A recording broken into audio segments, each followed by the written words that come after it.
Tanaw ko ani idol. Ay, alright mga idol. Klaro kayo mga idol, ngayon sa kabuk.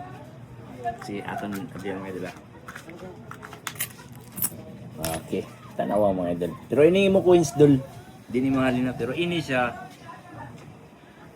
Basi magsimog koleksyon na ni, madawat to ni karon mga idol 5 pesos. Oh, kani siya silver. Kani naman po gold. Klaro na mga idol. Pero may pangutan ako dol. Kinita ni mo? Oo.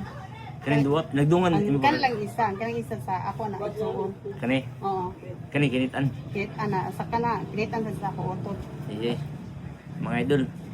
Basta kinitan mga idol, paldo kay ano, wa man sila kay bo pili presyo. Pero atong timawon, tuganan ta sila sa tinuod nga presyo mga idol. Alright. Unaw na to ng ilang gold mga idol ha. So ang gold doll na siya tatak 18k. So but pa sabot, gold siya nga 18k. So itisting ani naton kung pure ba nga 18k ha. Oo. Dugay na ni sa nimo nakitaan. Pagtaod na. Totoo na gitaguan na sa nimo. Itaguan na basta madawat. Madawat kayo. Agoy. Klaro kayo mga idol. 18 karat. So kani siya mga idol silver. Okay. Alita maglangan. Timbangon naton para may mawala na yun kung pila ya paldo. Alright. Nakita ni mo way chin pendant lang gid. Pindan lang siya. Pendant lang gid sa mga idol. So wag chin. May kutang nga nag-upod tanan ba? Kanugon. Di po niyo ano yung subay-subay pa sinarap ang kwintas. Pilit ka sa yuta. O nipilit niya siya si Yota? Oo. Ah. Sige guro itong tamak. Sa kalsada ra? Oo. Okay mga idol.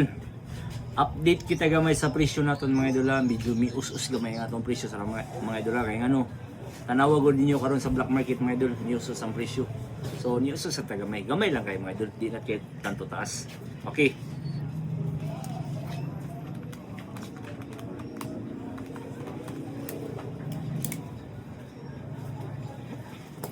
Okay, unahon natin sa silver mga idol. Ang kaning silver doll, muhalin siya og 570. O kani naman po dang yung pendant, muhalin siya og 3,120. Mo total siya tanan og 3,690. Taman dal. Deal. Deal mga idol, natural kay ano, pinit ano mga idol. Pero paldo. Paldo. Kay ano? Oh? Alright.